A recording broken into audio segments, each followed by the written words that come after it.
was over 40 years ago, and the words still catch.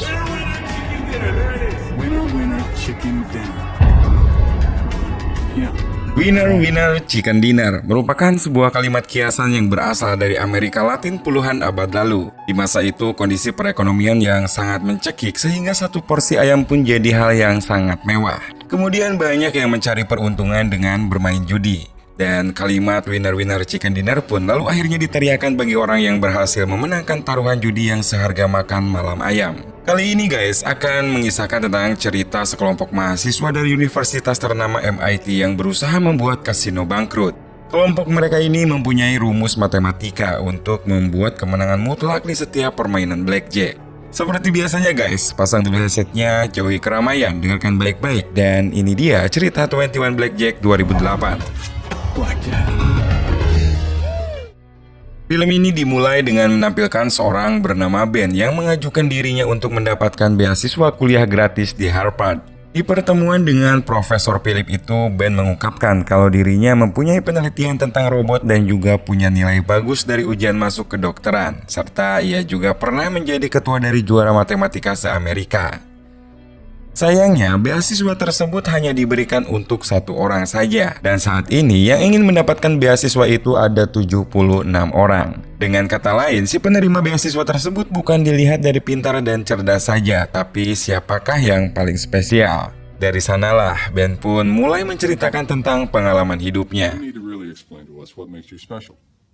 What life experience separates you from... Masalah perekonomian dalam hidupnya membuat Ben harus mengurungkan niatnya untuk kuliah di Harvard dan terpaksa kuliah di MIT. Di setiap harinya, ia pun banyak meluangkan waktu untuk bekerja atau menyelesaikan proyek robot bersama teman-temannya. Ben bersama teman-temannya ini bisa dibilang mahasiswa kuper dan cupu. Mereka sering menghabiskan waktu berkumpul bertiga dan mendiskusikan mengenai proyeknya. Dan tak jarang di berbagai kesempatan Ben pun merasa iri terhadap teman-temannya yang terlihat bahagia seolah tanpa beban di hidupnya. Hari-hari selanjutnya Ben pun lalui seperti mahasiswa MIT lainnya. Karena Ben ini tergolong mahasiswa yang pintar, tak jarang di setiap kelasnya ia menjadi perhatian para dosennya. Termasuk Mikey yang saat itu mengajar dan merasa terpukau dengan kepintaran Ben yang dapat menjawab pertanyaannya. Suatu saat ketika Ben lagi asik mengerjakan tugas, tiba-tiba didatangi oleh seorang mahasiswa dan mengajaknya ke sebuah ruangan. Di sana Ben pun kemudian bertemu dengan beberapa mahasiswa lain. Mereka adalah Fisher, Choi, Kiana, dan juga Jill. Bahkan Ben pun bertemu dengan dosennya yaitu Mikey. Mikey rupanya sangat terkesan dengan kepintaran Ben yang selalu ia tunjukkan ketika ia mengajar. Dan karena keistimewaan itulah, Mikey kemudian menawarkan pada Ben untuk masuk ke dalam tim mereka dan mengikuti sebuah permainan kartu bernama Blackjack di setiap minggunya. Dengan berbekal kecerdasan yang ia punya, Mikey benar-benar merasa yakin jika Blackjack bakal mengantarkan Ben pada sebuah hal yang sangat menguntungkan dan juga mengantarkannya menjadi orang yang luar biasa kaya. Namun karena Ben saat itu masih bingung maksud dan kejelasan mereka ini apa, ia pun akhirnya menolak dengan alasan kalau di setiap minggu ia sibuk mengerjakan proyek bersama teman-temannya. Di suatu kesempatan saat Ben sedang bekerja, tiba-tiba Jill muncul untuk membeli dasi. Ben tentu saja sangat grogi karena rupanya ia menyukai Jill. Namun untungnya ia bisa menenangkan diri dan mulai melayani Jill secara semestinya. Dalam perbincangan mereka itulah, Jill pun akhirnya menjelaskan mengenai maksud sebenarnya ia datang ke sana, yang ternyata tujuannya adalah untuk menyarankan agar Ben ikut bersamanya ke Las Vegas. Dan sebelum ia pulang, Jill pun kembali meyakinkan jika Ben sampai ke Vegas, maka ia akan menjadi apapun yang dia inginkan. Singkat cerita, di dalam ruangan Mikey sedang memberi pengarahan seputar permainan blackjack pada beberapa mahasiswa yang ada di sana. Sayangnya dari semua yang ada saat itu tidak ada seorang pun yang mampu menjawab pertanyaan. Sampai pada akhirnya satu suara menjawab dengan sangat tepat. Plus 13. Ternyata itu adalah Ben yang akhirnya memutuskan ikut gabung bersama mereka. Yes. Pull up a chair. Sejak hari bergabungnya itu, Ben pun mulai memperdalam seputar permainan blackjack bersama rekan satu timnya. Dari saat istirahat, saat di kelas, Ben pun tak pernah lepas mempelajari dan menghafal setiap kartu. Dan untuk memudahkan permainan bersama timnya ini, ia juga turut menghafal beberapa angka yang diungkapkan dengan kata. Dan beberapa hari kemudian, ia pun bisa cepat menghafal dan memahami permainan yang akan mereka lakukan nantinya. Di suatu kesempatan, Ben pun kembali mengutarakan pada Mikey mengenai alasannya kenapa mau ikut. Semua itu bukan lain karena dirinya yang memang kesulitan biaya untuk melanjutkan kuliahnya ke kedokteran Harvard. Setelah ia yakin mendapat uang sebanyak $300.000, ia pun akan berhenti dari permainan itu. Dan Mikey pun menjawab kalau dirinya mengerti apa yang Ben inginkan. Serta Ben pun tak usah takut karena menghitung kartu sangat aman dan bukan tindakan ilegal. Pada suatu malam, Mikey menyuruh Choi untuk menjelaskan aturan mainnya. Jadi nantinya gini guys, dari 5 orang itu, 3 orang akan mencari meja dan mulai menghitung kartu yang keluar. Setelah semua terhitung, 1 orang kemudian akan ikut masuk bermain di sana dan membuat taruhan besar. Setelah berhasil menang dengan taruhan tersebut, maka dia akan pindah ke meja lain yang sebelumnya kartu-kartunya juga telah dihitung. Sehingga dengan sistem random tersebut mereka tak akan ketahuan. Namun jika memang terjadi masalah atau ada kelupaan menghitung kartunya, maka salah seorang akan memberi tanda untuk menghentikan taruhan dan segera keluar dari meja. Tibalah di akhir pekan, Ben pun terlihat begitu terpukau dengan megahnya kota Las Vegas yang tak pernah tidur. Sebuah kota dengan penuh puluhan kasino dan orang-orang yang punya mimpi untuk mendapatkan kekayaan dari setiap permainan yang ada di sana. Saat tiba di hotel yang cukup mewah, Mikey pun segera membagikan identitas palsu. Semua itu agar mereka terlihat cukup umur dan diperbolehkan masuk ke dalam kasino. Selain itu, di sana juga Mikey menegaskan kepada Ben agar nanti setelah masuk mereka harus tampak tidak saling mengenal. Sementara dirinya sendiri akan memandu dan mengawasi mereka di dalam permainan. Waktu yang ditunggu pun tiba. Ben terlihat mulai memperhatikan teman-temannya yang sudah lebih dulu berada di meja. Setelah ia mendapat kode, ia pun langsung turun dan memberikan taruhan besar. Kartu demi kartu pun keluar dari tangan sang bandar dan tak perlu bingung, Ben pun sudah bisa menebak di mana ia harus memasang taruhannya. Still plus 12. Blackjack. Seiring waktu berjalan, di setiap mejanya kemenangan demi kemenangan pun Ben raih dengan cukup mudah. Dan saat pagi datang, Ben pun keluar dengan kemenangan yang cukup banyak. Siangnya, Ben pun dibangunkan oleh Jill dan memberikan sejumlah uang hasil bagi rata dari pencapaian semalam. Serta ia juga memuji karena Ben tidak pernah salah menghitung kartu dan bisa mendapatkan hasil yang lebih banyak dari Fisher. Ben tentu saja sangat senang mendengar pujian dari orang yang ditaksirnya itu. Namun dia pun mengungkapkan bahwa ia hanya akan bermain sampai ia bisa membayar uang kuliahnya untuk masuk ke Harvard.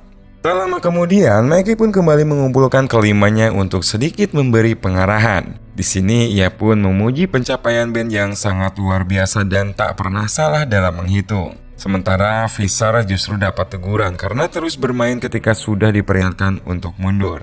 Malam pun tiba, Ben pun kembali mendatangi area permainan dan menunggu kode untuk memasang taruhan besar. Di sisi lain, Cole, seorang pengawas perjudian, mendapat teguran dari pemilik kasino bahwa telah lalai dalam memantau permainan dan akibatnya kasino itu pun rugi besar di malam kemarin.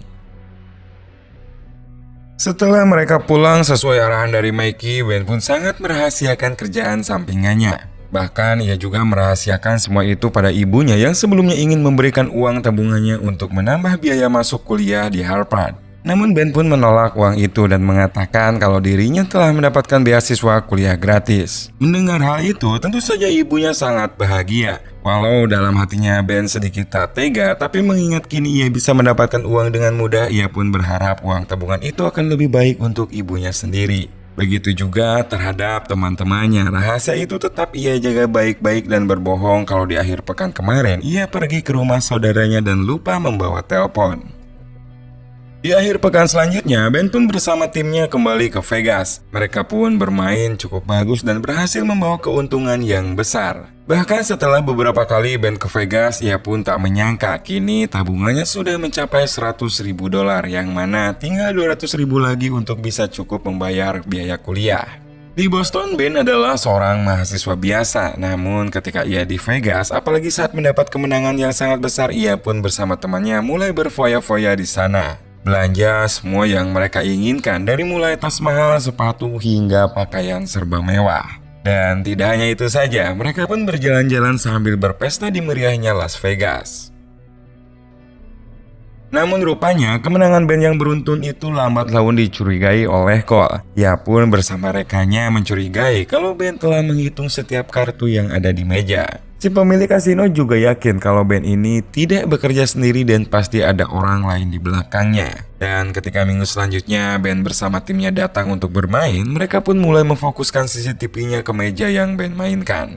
Dari sanalah kecurigaan mereka mulai terbukti. Di rekaman itu terlihat kalau Kiana memberikan kode agar band masuk ke permainan. Sementara itu, yang terjadi di meja Fisher yang sedang mabuk mulai terlihat mengolok-olok dan mengacaukan konsentrasinya Ben. Rupanya teguran Mikey yang sebelumnya itu membuat Fisher merasa tersaingi dan akhirnya keributan pun terjadi di sana. Kejadian itu tentu saja membuat Mikey emosi, bahkan ia langsung memecat Fisher dari tim. Mikey beralasan bahwa kinerja Fisher sangat merugikan dan terlihat kekanak-kanakan. Setelah semuanya beres, mereka pun kembali merayakan kemenangan dengan berpesta. Bahkan juga kini band bisa berdoa dengan Jill dan menghabiskan malamnya bersama. Saat kembali ke Boston, teman-teman band merasa kalau kini band telah benar-benar berubah. Mereka pun di sini sangat kecewa atas ketidakpedulian band terhadap proyek yang mereka kerjakan bersama-sama. Merasa hati band sudah tidak lagi ada untuk proyek itu, mereka pun akhirnya dengan berat hati memutuskan untuk mengeluarkan band. Akhir pekan pun kembali tiba, permainan kembali dilanjutkan, tapi sepertinya kejadian band dikeluarkan dari proyek oleh temannya itu membuatnya tak fokus bermain. Bahkan Jill yang sudah mengingatkan pun tak ia hiraukan dan memilih bermain di meja yang sudah tak jelas kartunya. Dan karena emosinya itulah band pun menjadi hilang kendali dan kalah besar untuk pertama kalinya. Are you out of your mind? Mikey di sini tentu saja sangat marah dan kecewa karena di malam itu ia kehilangan lebih dari $200.000 dan ia pun menuntutnya untuk membayar semua kerugian yang telah diperbuatnya. Band pun di sini tentu saja tak sanggup membayar uang itu sekaligus, apalagi harus mengorbankan uang tabungannya. Namun Mikey pun tetap kekeh dan tak mau tahu kalau band harus tetap membayar semua kekalahan tadi malam. Band yang sangat kecewa pada kelakuan Mikey akhirnya melobi para temannya untuk melanjutkan permainan satu malam lagi dan menggunakan uang mereka sendiri sebagai taruhannya. Awalnya mereka pun tak setuju, namun mendengar kalau keuntungan akan dibagi rata, mereka pun akhirnya setuju dan permainan pun kembali dilakukan. Namun rupanya saat permainan berjalan di sisi lain, Mikey ternyata memperhatikan dan mulai melaporkan kecurangan band pada pihak pengawas kasino. Paul yang memang sudah curiga dari awal sontak saja langsung bergerak cepat untuk menangkapnya. Di sana band pun langsung diinterogasi bahkan dipukul habis-habisan olehnya. Hingga terbongkarlah tentang identitasnya yang seorang anak kuliahan dan bersekongkol dengan musuh lamanya selama 25 tahun yaitu Mikey. Jadi pantas selama ini Mikey tak pernah mau bermain langsung karena dirinya memang sudah diincar dan menjadi buronan pihak kasino di Las Vegas. Saat kembali ke Boston, penderitaan band tampaknya belum selesai. Dalam sebuah surat, ia pun terancam di DO dari kampusnya. Bahkan termasuk uang miliknya yang ditabung selama ini pun telah lenyap. Berbeda dengan dua teman band lainnya, mereka justru mendapatkan juara dari kompetisi proyek robot yang telah mereka rancang. Band yang memang sadar telah mengecewakan mereka, akhirnya ia pun meminta maaf dan menceritakan semua yang terjadi selama ini. Beberapa hari kemudian, karena tak mau kehilangan segalanya, band pun kembali menemui Mickey untuk meminta maaf dan mengungkapkan keinginannya untuk kembali ke Vegas. Mickey yang juga memang membutuhkan uang untuk masa pensiunnya, akhirnya bekerja sama kembali dengan band asal dengan syarat bahwa band bakalan mampu menciptakan permainan dengan keuntungan yang sangat besar. Band pun di sini yakin bisa untung banyak di permainan terakhir ini, asalkan Mikey ikut bermain untuk menggantikan Fisher supaya kemenangan demi kemenangan bisa mereka raih dengan cepat. Singkat cerita, sampailah mereka di Vegas. Mereka pun mulai bermain sesuai dengan strategi yang telah mereka rencanakan sebelumnya. Dengan taruhan yang besar, rencana untuk meraup keuntungan sebanyak-banyaknya ternyata berjalan mulus. Kemenangan demi kemenangan pun berhasil mereka raih. Bahkan Mikey juga turut bermain dan membuat sang bandar kewalahan. Namun saat mereka terlalu asik dengan kemenangannya, tiba-tiba di sisi lain Cole bersama anak buahnya datang. Maka terjadilah kejar-kejaran di sana. Dengan sekuat tenaga, mereka pun masing-masing mulai berlari menyelamatkan diri. Dalam keadaan hampir terpojok, Mikey menyarankan untuk berpencar dan meminta pada band untuk menyerahkan chip yang telah mereka dapatkan. Serta yang terakhir ia pun berencana menunggu mereka di tempat yang telah dijanjikan awal. Padahal yang sebenarnya ia merencanakan sebuah hal licik untuk langsung menuju ke airport dan meninggalkan Ben dan kawan-kawan sebagai umpan untuk ditangkap. Tapi sayang sekali guys, ia keliru saat menyadari chip yang dibawanya justru hanyalah sekumpulan coklat. Dan di taksi tersebut ternyata adalah pengawas kasino. Who the hell are you? Ternyata ini semua sudah direncanakan dan semua ini berawal saat Ben diinterogasi oleh Cole. Di sana, Cole menawarkan kesepakatan pada Ben untuk membawa Mikey ke Vegas dengan balasan semua masalah Ben akan selesai. Nah, perihal chip yang kenapa jadi coklat tadi, ternyata Ben memanipulasi hal tersebut dengan Jill. Dimana saat dalam kejaran anak buah Cole, mereka menukarnya dengan kantong coklat yang sebelumnya telah mereka siapkan. They don't have pensions in my line of work. Sayangnya, saat akan pulang dan rencana sudah sukses dilakukan, si Cole malah meminta chip tersebut untuk jaminan masa pensiunnya. Di sana, ia pun mengancam akan menembak Ben jika sampai ia menolak. Namun, ternyata semua telah Ben persiapkan dengan matang. Karena di kasino itu, ternyata dua teman proyeknya ikut bermain. Setidaknya, Ben pun bisa pulang dengan sedikit kemenangan.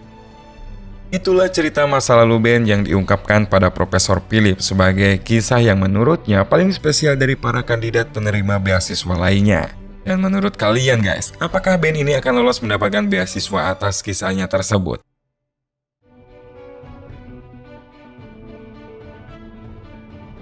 Hikmah yang bisa kita ambil untuk film ini adalah berusahalah supaya tetap rendah hati walau ternyata kita memiliki kelebihan di atas orang lain. Jangan sampai mudah termanipulasi apalagi sampai terlibat suatu masalah tanpa kita tidak bisa memanfaatkan kelebihan yang telah kita miliki tersebut. Ingat guys, orang pintar sebenarnya tidak merasa bahwa dirinya pintar. Seperti ilmu padi, semakin tua semakin merunduk. Dan satu lagi, judi hanya akan merenggut semua yang kita miliki, bukan memberi apa yang ingin kita miliki.